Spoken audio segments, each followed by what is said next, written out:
தீபிகா வந்து அதிர்ச்சியான சில வார்த்தைகள சொல்றாங்க. "இனி வந்து என்னோட ஆட்டத்த பார்க்க போறீங்க. அதாவது இந்த தீபிகாவோட ஆட்டத்த பார்க்க போறீங்க." அப்படின்னு சொல்றாங்க. அதுவும் தீபன வீட்டுக்கு கூட்டு வந்ததுக்கு அப்புறம் இந்த வார்த்தைய சொல்லும்போது, உண்மையிலே அப்போ ஏதோ ஒரு திட்டத்தோட தான் தீபன வந்து வீட்டுக்குள்ள வர வச்சிருக்காங்க, அப்படிங்கிறது மட்டும் தெரிய வருது.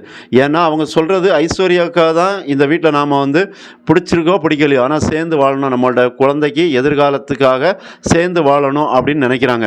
அது எல்லாம் அந்த டாக்டரோட அட்வைஸு. அதனால அவங்க ஏதோ ஒரு விதத்துல வந்து கனெக்ட் ஆகுறாங்க தீபனோட. எப்படி அப்படின்னா, அப்ப அதில வந்து ஒரு ஸ்கெட்ச் போட்டு தான் காய் நகர்த்துற மாரி தெரியுது, தீபிகாவ பொறுத்தவரைக்கும்.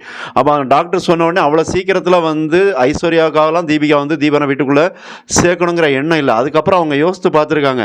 அப்ப இப்ப வந்து விஜய்க்கும், மல்லிக்கும் பெரிய சப்போர்ட்டா இருக்கிறது தீபன் தான். அப்ப இந்த தீபன வந்து எப்படியாவது நம்ம வீட்டுக்குள்ள கொண்டு வந்துட்டோம் அப்படின்னா, நம்ம கண் பார்வையில நம்ம கைக்குள்ள வச்சுக்கலாம். அப்படி வச்சாச்சு அப்படின்னா, அதன் பிறகு வந்து விஜய்க்கும், மல்லிக்கும் தீபனால பெரிய அளவுல உதவி எதையும் பண்ணாத அளவுக்கு பண்ணி வச்சிரலாம் அப்படிங்கிற மாரி ஒரு நெனப்போட தான் தீபன வந்து வீட்டுக்கு வர வைக்கிறாங்க. அப்ப வீட்டுக்கு வந்துட்டு அப்ப அந்த ஐஸ்வர்யாவுக்கு ஒரு பெரிய மகிழ்ச்சியா இருக்கு. ஏன்னா, அந்த குழந்தைக்கு நம்ம அம்மாவும், அப்பாவும் ஒரே வீட்ல இருக்கிறாங்க அப்படிங்கிற ஒரு சந்தோஷம் இருந்துகிட்டு இருக்கு. இதுவரைக்கும் அது வந்து ஒரு தடையா இருந்தது. என்ன தடையா இருந்ததுன்னா, இப்ப வெண்பாவுக்கு அவங்க அம்மா, அப்பா அதாவது விஜயும், மல்லியும் இருக்கிறாங்க. நமக்கு அந்த மாரி இல்லையே அப்படிங்கிற ஒரு ஏக்கம், தவிப்பு இருந்தது. அப்ப அந்த விஷயத்த ஒரு காரணமா வச்சுக்கிட்டு தான் இந்த தீபிகா இவ்வளவு வேலைய பார்க்குறாங்க. இப்போ கூட அவங்க வந்து திருந்தின பாடு தெரியல. ஏதோ ஒரு வகையில எவ்வளவோ தீபன் வந்து சொல்றாங்க. அதாவது மல்லி மேல ஒரு பழிய போடாத, மல்லி நீ நினைக்கிற மாரி தப்பானவங்க கிடையாது. ஒரு நல்ல கேரக்டர் அப்படின்லாம் சொல்லி புரிய வைக்கிறதுக்கு தீபன் வந்து முயற்சி பண்றாங்க. ஆனா தீபிகா அத காது கொடுத்து கேட்கல.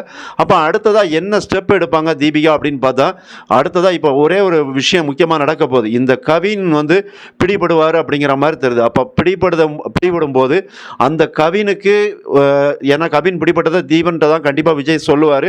அப்ப அந்த விஷயம் தீபிகாவுக்கு தெரிஞ்ச உடனே தீபிகா முந்திக்கிட்டு கவினை தாம் பக்கம் கொண்டு வருவாங்க. சப்ஸ்கிரைப் பண்ணுங்க. நன்றி.